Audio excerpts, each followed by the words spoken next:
menjadi perhatian ini adalah mengenai stunting ya, karena kan kalau keterbatasan gizi atau kurang gizi buruk dan lain sebagainya itu akan sangat berpengaruh sekali. Nah ini kalau dari Pak Girno bagaimana Pak?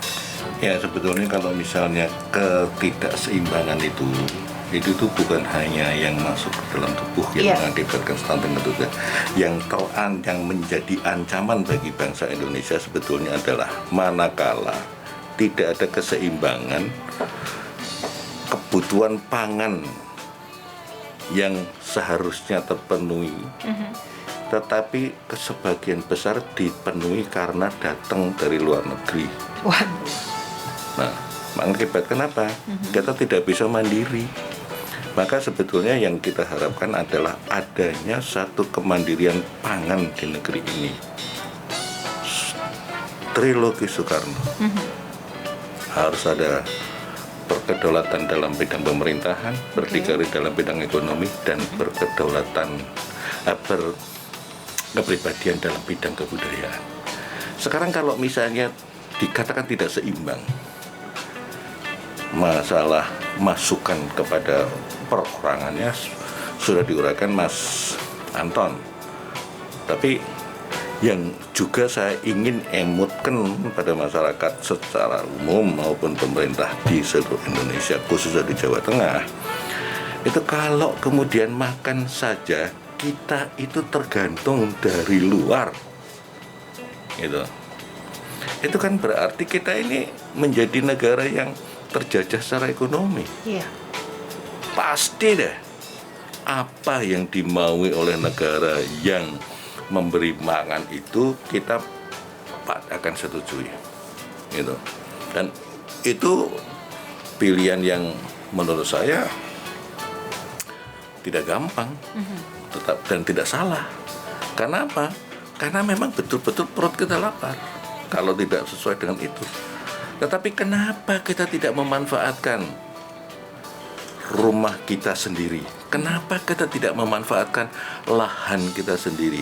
Meskipun di Indonesia ini 2/5 dari seluruh wilayahnya baru terdiri dari daratan, dan 3/5 dari seluruh wilayah Indonesia itu perairan, patirtan.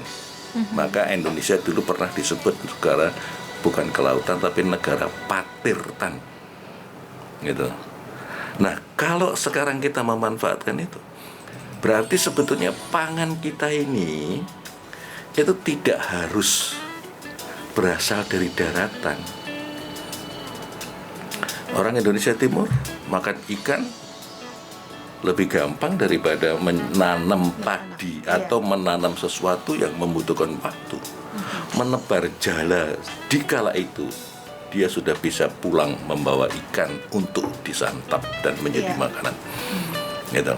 Oleh karena itu yang ingin saya sampaikan supaya ada keseimbangan itu sebetulnya adalah bagaimana seorang Indonesia juga mau memanfaatkan lahan yang ia punyai untuk kemandirian pangan. Dengan demikian saya jadi ingat akan Presiden Amerika yang mana nih Pak? Yang Roosevelt, yang sebetulnya dia cacat, yang 3 kali periode. Amerika pernah loh mempunyai presiden 3 periode, walaupun George Washington mengatakan hanya 2 kali. Ketika beliau dipilih yang pertama kali, programnya adalah mematikan semua alat penerangan yang percuma dan memanfaatkan lahan yang ada untuk ditanami pangan. Supaya apa? Supaya mereka tidak harus mendatangkan pangan dari luar negeri. Nah, sehingga ada keseimbangan. Kalau tadi keseimbangan supaya mencari kesehatan, tetapi kalau kita sekarang saya ini berbicara keseimbangan supaya kita punya kemandirian, gitu. Nah, dengan demikian itu baru menurut saya baru akan memungkinkan manakala di dalam jiwa setiap bangsa Indonesia ini mempunyai satu rasa nggak enak kalau ada ketergantungan itu. Berarti kita mempunyai budaya yang berkepribadian. Gitu loh. Nah, kalau tanpa mempunyai itu, ya enak saja kita tergantung pada orang lain. Tetapi kalau kita membiarkan diri kita selalu tergantung, Indonesia tidak akan pernah merdeka. Sebab yang dipikirkan Soekarno pada waktu itu adalah juga memikirkan jangan sampai orang Indonesia itu hanya tergantung dari apa yang diberikan oleh negara-negara kapitalis yang pada waktu itu menjadi penjajah di Indonesia, termasuk Jepang. Iya. Oke, jadi memang kalau untuk Presiden Roosevelt tadi ya Pak ya, itu merupakan program 100 hari untuk pertanian ya ternyata ya. Kita juga baru tahu gitu. Oke. Pangan ya. Betul. Iya. Oke, Pak Quadli. Aduh, ini akhirnya kita ketemu lagi Bapak. Alhamdulillah. Ya, dan kita akan membahas mengenai pentingnya pangan bagi pembangunan nasional. Nah, kalau dari Pak Quadli sendiri nih, kalau untuk permasalahan pangan sebenarnya, khususnya untuk yang dihadapi di Jawa Tengah ini seperti apa Bapak? Ya. Terima kasih. Jadi mungkin ada sebagian sudah dijelaskan oleh Pak Anton dan Pak Sukirno tadi. Jadi intinya pangan ini merupakan pilar utama ya dalam perkembangan nasional di khususnya Jawa Tengah, terkait juga untuk perkembangan ekonomi, sosial dan politik. Jadi pentingnya pangan ini karena apa? Kaitannya dengan manusia. Ya, jadi ketika ketersediaan pangan itu cukup ya, dan yang mengkonsum juga cukup, maka tumbuh kembangnya masyarakat yang ada di Jawa Tengah, khususnya Jawa Tengah ini ya, akan baik ya. Nah, ketika ada kendala terkait dengan kekurangan gizi, nah ini akan berdampak banyak hal ya. Bagi ibu-ibu hamil misalnya ya, itu apakah ada penurunan kesehatan, sakit, ya pendarahan, bahkan bisa jadi keguguran janin ya bagi ibu hamil ya.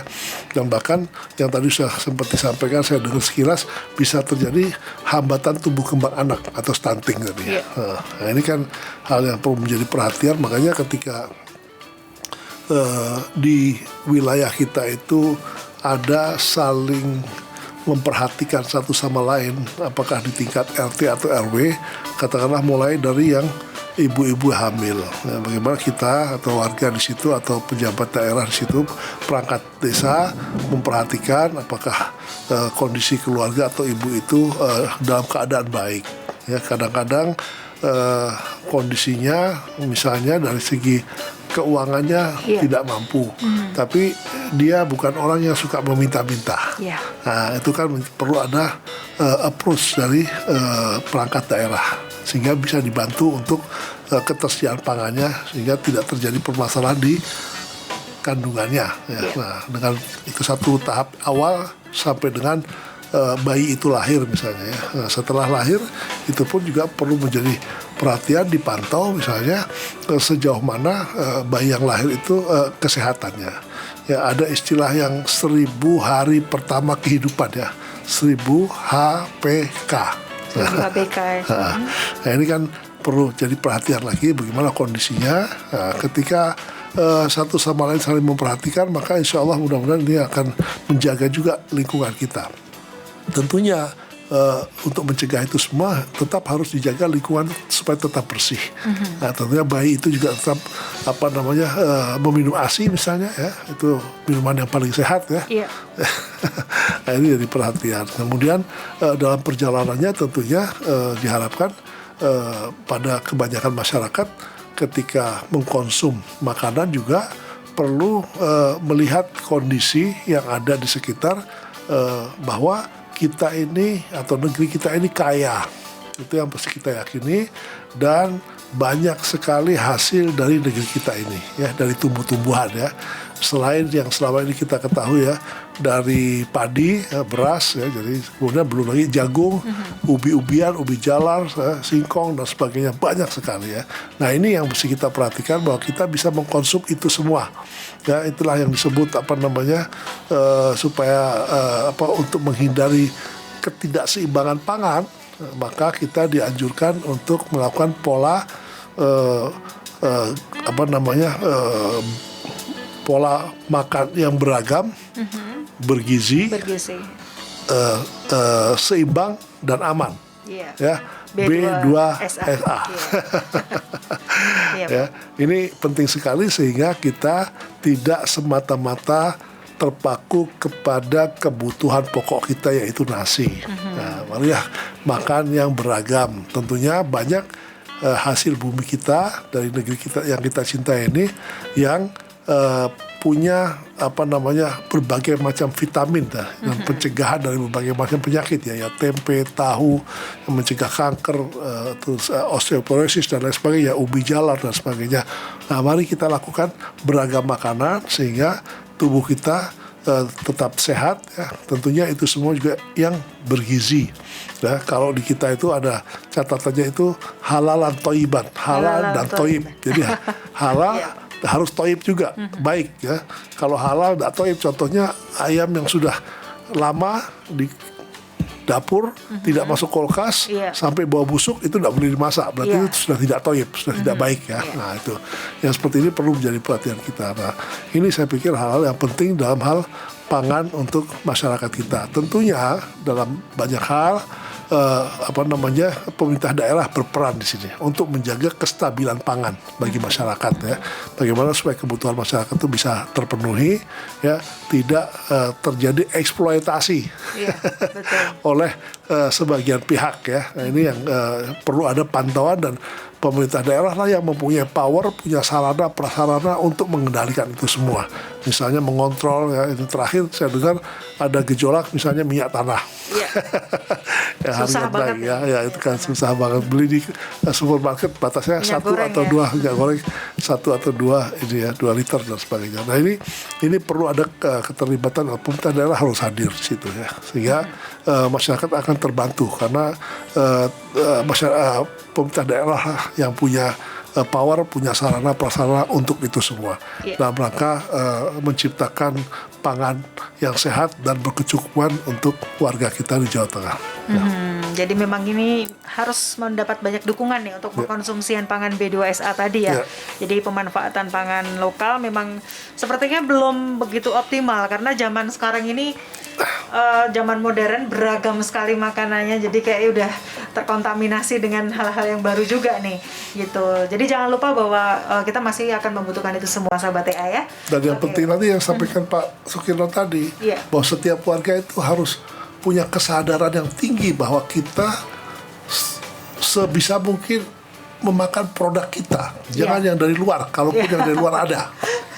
Iya, betul sekali ya Pak Kuatli.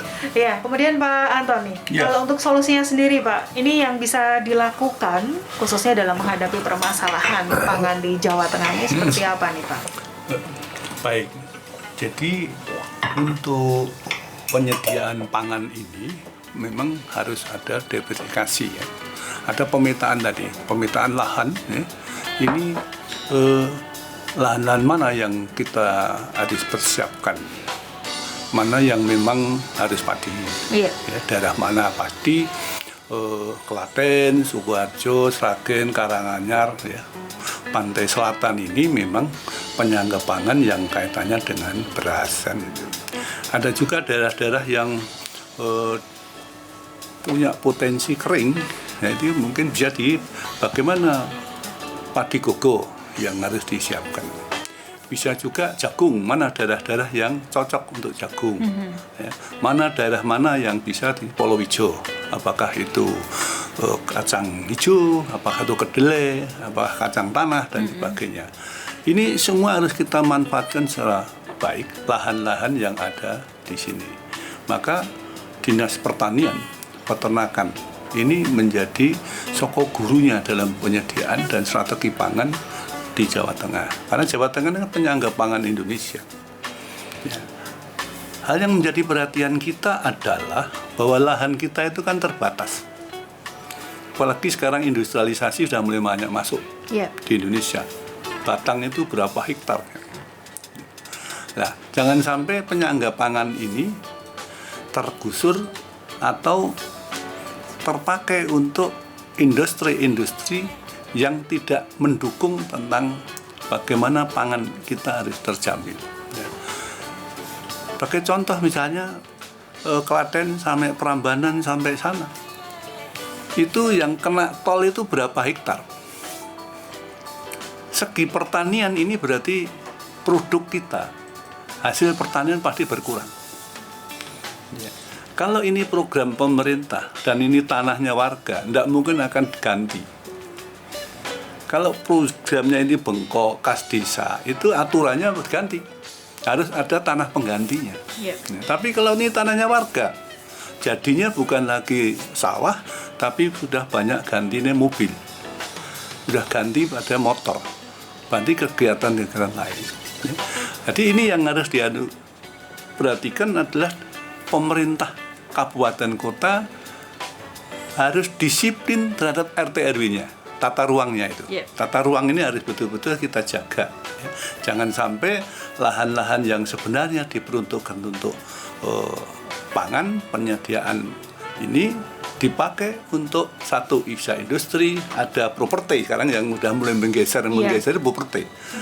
Hijau jadi sudah mulai kuning, ya, mulai ini tumbuh. Nah ini kalau kita pemerintah kabupaten kota tidak tegas, maka ini terus akan. Inilah yang menjadi sarana bagaimana membangun pangan kecukupan di Jawa Tengah. Jadi tidak hanya melulu pada kegiatan di bidang padi, tapi coba kita lihat jagung ini sekarang merajai, Pak. Merajai sekarang ini banyak investor yang butuh lahan untuk tidak lagi di padi, tapi justru jagung ini sekarang sudah menjadi primadona, khususnya di Klaten, Sukoharjo ini sudah cukup banyak beralih itu. Karena tadi saya ngobrol dengan Pak Kuatlit, beliau sudah makannya malam sudah tidak lagi nasi. Oh gitu, jagung, diganti ya, jagung. Jagung, hanya sudah tidak pakai apa, sudah top markotop. Nah, ini bagian daripada pengakuan.